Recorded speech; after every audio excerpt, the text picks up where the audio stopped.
जी, DNA के दोनों strand दोनों एंटी पैरेलल हैं। क्यों एंटी पैरेलल हैं? किसी को पता हो तो बता दे पहले। किसी को नहीं पता? बहुत आसान प्रैक्टिकल हम लोग कर लेते हैं। इधर इसको रख। फर्ज करो ये डीएनए का एक स्ट्रैंड है, फर्ज कर लेते। भाई ऐसे खड़ा हो जाओ, उनको ना दे, मैं ही बड़ा खूबसूरत। इधर दे।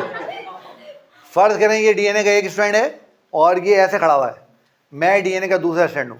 अगर मैं भी ऐसे खड़ा हो जाऊं, हम दोनों पैरेलल खड़े हो जाएं, तो क्या इसकी और मेरी बॉन्डिंग मुमकिन है? मुमकिन है। मतलब अगर फर्ज करो बॉन्डिंग से मेरी मुराद कि मैं अगर इसे हाथ मिलाना चाहूं तो क्या मैं ऐसे हाथ मिला सकता हूं?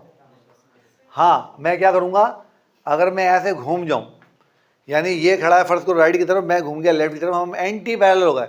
अब मैं ऐसे हाथ मिलाऊंगा तो हाथ मिलाना आसान है। बैठ जाओ।